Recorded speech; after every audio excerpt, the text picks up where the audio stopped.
자, 어,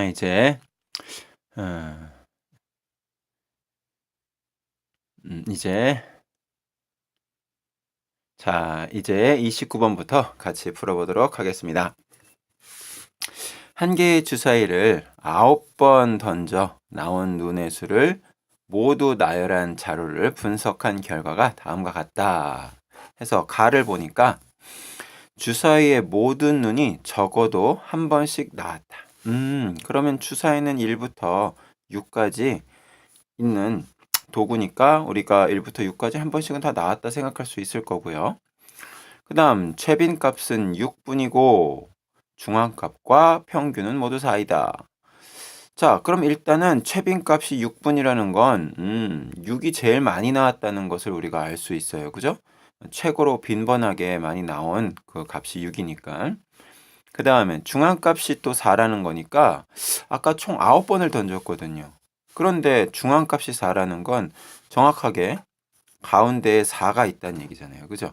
그럼 이쪽으로 4개의 숫자가 있고, 그쵸? 이쪽으로도 4개의 숫자가 이렇게 있을 거예요. 작은 것부터 차례대로 나열했을 때. 그럼 이제 1부터 6까지가 다 나왔으니까 한번 정리를 해볼까요? 1, 2, 3.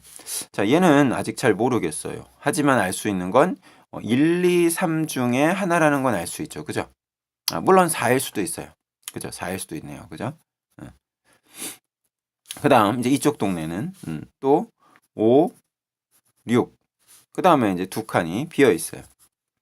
그런데 최빈 값이 6이니까 일단 6이 제일 많이 나와야 되니까 그럼 6이 두 번 나왔다고 한번 생각해 봅시다. 그런데 이쪽에 1, 2, 3, 4 중에서 아무 숫자가 하나 들어갔다고 칩시다. 예를 들어 3이라는 숫자가 들어갔다고 치면 3이 두 번 나오고 6도 두 번 나오니까 그럼 최빈 값이 3과 6 두 가지가 될 거란 말이죠. 그죠? 그리고 또 이 숫자에 다른 숫자가 들어오면 또 그것도 같이 두 개가 되면 최빈 값이 6분만이라고 얘기할 수는 없을 거예요. 그렇죠? 그러니까 6만 최빈 값이 되려면 아하 여기도 6이 될 수밖에 없겠구나라는 사실을 우리가 알 수 있겠죠. 자, 그러면 이제 모르는 숫자는 여기 있는 거 하나뿐입니다. 그런데 또 한 가지 정보가 있죠. 그쵸? 평균은 4다라는 얘기가 있어요. 자, 총 9개의 숫자를 다 더해서 9로 나눈 게 4라 이거잖아요. 그럼 다 더해 볼까요? 자, 여기까지 더하니까 10입니다. 자, 이렇게 6, 3, 18입니다. 이렇게 더하면 23이네요. 그럼 23 더하기 x까지 다 더해서 얘를 9로 나눴을 때 어떻게 된다는 겁니까? 평균이 4라는 겁니다. 자, 정리해 볼까요? 33 플러스 x 36과 같다. 따라서 x는 3이네요. 자, 이쪽에 결과가 드디어 3이 나왔습니다. 자, 그런데 우리가 구해야 할 것을 보니까 분산입니다. 분산. 자, 분산 V를 구해서 81 V의 값을 구하는 겁니다. 자, 그럼 분산이 무엇이었는지 기억이 나십니까? 자, 분산의 뜻은 분산은 편차의 제곱의 평균을 우리가 분산이라고 했습니다. 이것이 잘 기억이 나지 않으실 수 있을 것이라 또 생각이 됩니다. 편차란 별량에서 무엇을 뺀 것입니까? 그렇습니다. 평균을 뺀 것입니다. 별량이란 주어진 자료의 값 하나를 얘기하는 것이었죠. 그래서 거기서 평균을 빼버리면 각각의 별량에 따른 편차들이 나오는 것이었습니다. 한번 여기까지 구해보도록 하겠습니다. 자, 별량을 선생님이 다시 한번 쭉 나열하겠습니다. 자, 얘가 별량입니다. 그러면 여기에 대한 편차를 우리가 구해야 합니다. 편차는 별량에서 평균을 빼는 것이었습니다. 자, 그럼 별량에서 평균이 아까 4였으니까 빼주면 마이너스 3, 별량에서 평균 4를 빼주면 마이너스 2, 역시 편차를 계속 구해가 보시면 이러한 값들이 나옴을 알 수 있습니다. 그쵸? 자, 분산이 뭐라고 했습니까? 편차를 제곱해서 평균을 내는 것이라고 했습니다. 그러면 편차를 제곱해야 합니다. 자, 이 편차의 값을 제곱해 보겠습니다. 자, 9, 4, 1, 1, 0, 1, 4, 4, 4. 자, 제곱했습니다. 그럼 이제 뭐합니까? 편차의 제곱의 평균이라 그랬습니다. 여기는 9개의 숫자를 다 더해서 평균을 내는 것이 분산입니다. 자, 그러면 분산을 구해 봅시다. 자, 분산. 자, 무일은. 자, 여기 있는 숫자들을 싹 다 더해야 되는데, 여기서부터 여기까지 한번 더해 볼까요? 자, 15입니다. 자, 여기서부터 여기까지 더해 볼까요? 자, 12에다 13입니다. 자, 두 숫자를 더하니까 28이 되겠네요. 자, 편차에 제곱한 것들을 싹 다 더해서 9개의 숫자로 나눕니다. 자, 이것이 우리가 구한 V의 값입니다. 자, 그런데 최종적으로 구해야 할 것은 80일 V이므로 80일 곱하기 9분의 28. 자, 이렇게 9로 약분하면 9. 자, 계산해 봅시다. 8, 9, 72, 2, 9, 18. 그래서 252라는 값이 정답이 나오겠습니다. 자, 이 문제는 여러분들이 최빈값, 중앙값, 평균이라는 대표값에 대한 성질을 알고 있는지, 또 주어진 자료에 대해서 분산이라는 것을 구해낼 수 있는지를 물어보는 아주 기본적인 개념의 문제였습니다. 이 개념이 잘 머릿속에 남아 있었던 친구들은 어렵지 않게 풀었을 것이고요. 이 개념이 오래전에 배운 것이라 기억이 안 난 친구들은 굉장히 당황할 수 있었던 문제였겠죠. 그래서 우리가 이 문제를 통해서 다시 한번 개념을 잘 숙지하셨으면 좋겠습니다. 자, 그러면 이제 마지막 30번 문제로 이제 들어가도록 하겠습니다.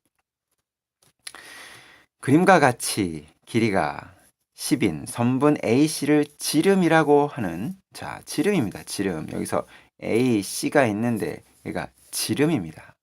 길이는 10이라고 그랬네요. 자, 10입니다. 10.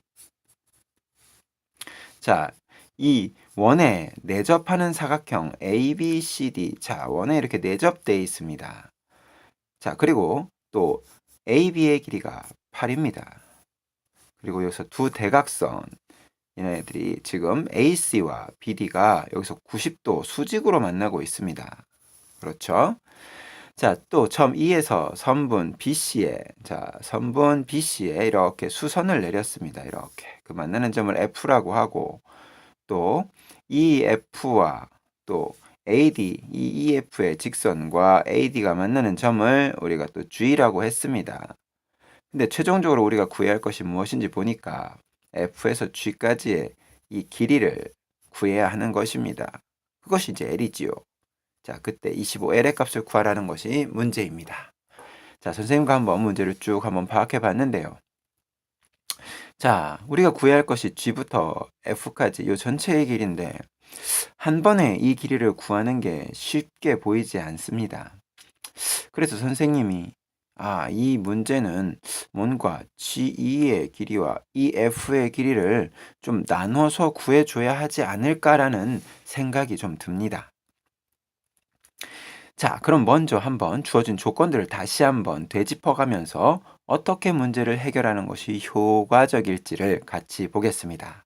자, 제일 처음에 주어졌던 것이 AC라는 지름입니다.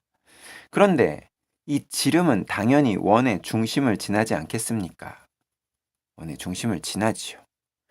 그런데 가만히 보니까 이 지름하고 BD하고 수직으로 만나고 있는 것입니다. 여러분, 이렇게 원이 있는데요. 자, 원의 중심에서 어떤 현에다가 이렇게 수직으로 내리면 어떤 일이 일어납니까? 그쵸, 현이 2등분 됩니다. 현은 정확하게 반지름에 의해 수직 2등분 되는 성질을 가지고 있지요.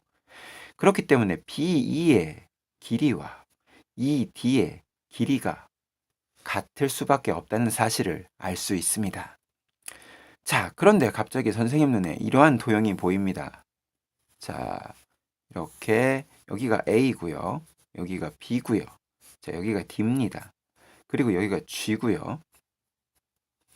그 다음 여기가 E입니다. 자, 이렇게 보이는데 지금 B와 ED가 길이가 같다는 것입니다. 중점에서 뭔가 선이 연결됐는데 이 두 선이 평행하다면 굉장히 우리에게는 쉽게 문제를 접근할 수 있는 아이디어가 제공되는 것입니다.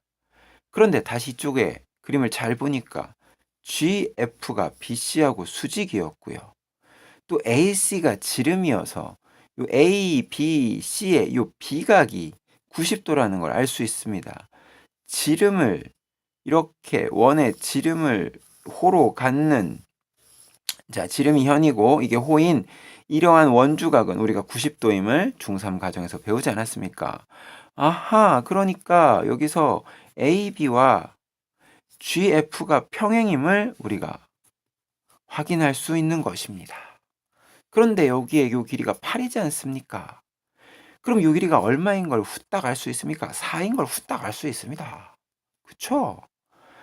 야호! 벌써 우리가 절반을 구했습니다. 그 다음, 이 F도 이제 구해야 하는데, 그럼 선생님이 이번에는 직접 도형의 표현을 해보도록 하겠습니다. 이렇게 되는 요 큰 삼각형과 요 작은 CF 요 삼각형이 그렇죠, 닮음입니다. 왜요? 방금 이렇게 평행하다고 하지 않았습니까? 그러면 요 삼각형과 요 삼각형이 AA 닮음이 될 수밖에 없지 않겠습니까? 그렇죠. 그러면 역시 요 EF와 AB의 길이 B만 알아낸다면 길이가 바로 나오겠죠. 그런데 여기서 잘 보십시오. 선생님이 또 그림을 하나 그려내 보겠습니다. 자, 여기가 A, 여기가 B, 여기가 수직, 여기가 C. 자, 그 다음에 이렇게 그어진 요 선이 수직이었습니다. 여기가 지금 E지요. 맞습니다. 우리는 요 길이를 구할 수 있는 정보가 있습니다. 왜냐? 요 길이가 지금 10입니다. 요 길이가 8입니다. 여러분들 너무나도 잘 아는 피타고라스 수가 있지 않습니까? 3대 4대 5, 6대 8대 10. 요 길이가 6인 것을 쉽게 찾을 수 있습니다. 그러면 아까 우리가 알고 싶었던 요 CE의 길이만 찾아내면 되지 않습니까? 왜요? CE와 CA의 길이비를 알면 EF와 AB의 길이비를 알아낼 수 있지 않겠습니까? 자, 그런데 여기서 요 CE의 길이를 어떻게 알 수 있지요? 그렇습니다. 여러분들 닮음에서 요 삼각형 BEC 요 삼각형과 전체 ABC 요 삼각형은 둘이 닮음입니다. 그쵸? 그 닮음에서 만들어졌던 공식이 있습니다. BC의 제곱이 EC의 길이에 AC의 길이를 곱한 것과 같다는 공식을 기억하실 겁니다. 10분의 36. 자, 5분의 18입니다. 자, 그러면 요 길이가 5분의 18입니다. 자, 우리는 그럼 이제 대부분의 문제가 이제 거의 끝나갑니다. 자, EC에, 자, 조금만 살짝 올려보겠습니다. 자, EC 대 AC의 길이의 비는 EF 대 AB의 길이의 비를 볼 수 있습니다. 지금 선생님이 요거와 요거의 길이 비는 이거와 이거의 길이 비를 여기다 써놓은 것입니다. 자, 그럼 EC는 5분의 18, AC는 10입니다. EF는 구해야 할 것이지요. AB는 8입니다. 자, 계산해 볼까요? 곱해서 12F 5분의 18 곱하기 8. 자, 2로 약분하면은 자, 4입니다. 자, 5가 밑으로 곱해지겠죠. 그래서 EF는 25분의 얼마입니까? 48에 32 해서 72가 되겠군요. 자, 이제 다 구했네요. 우리가 구해야 할 것이 뭐였습니까? L이었습니다. L은 여기서 G2의 길이와 EF의 길이를 합하는 것이었는데 G2의 길이는 4였고 지금 EF의 길이를 구한 것이 밑에서 다시 확인해 볼까요? 25분의 72입니다. 자, 25분의 72. 자, 그럼 우리가 구해야 할 것은 25L이니까 자, 이곳에 25를 곱하면 100, 여기다 25를 곱하면 72. 자, 그래서 정답은 172. 우하, 어렵지 않네요. 생각보다 간단하게 끝났습니다. 여러분, 이런 도형 문제는요, 어떤 내용들을 담고 있는지 조건을 파악하는 게 무지하게 중요합니다. 선생님이 사실은 처음 이 문제를 풀 때는 이와 같은 방법으로 풀지 않고 다른 방법으로도 문제를 풀었습니다. 그런데 다시 한번 문제를 풀어보니까 좀 더 단순하고 빠르고 깔끔한 풀이들이 나오더군요. 여러분들, 같은 문제라도 어려운 문제, 특별히 이런 다양한 내용을 가지고 있는 도형의 문제들은 여러분들이 한 번, 두 번 풀어보고 끝낼 것이 아니라 반복적으로 풀어보면서 다양한 해법들을 생각해 보는 것이 여러분들의 접근성, 수학적 문제의 접근성을 높이는데 많은 도움이 되리라 믿습니다. 여러분들, 선생님의 풀이가 도움이 되셨나요? 다음번에는 또 다른 문제들을 가지고 같이 여러분과 만나보도록 하겠습니다. 감사합니다.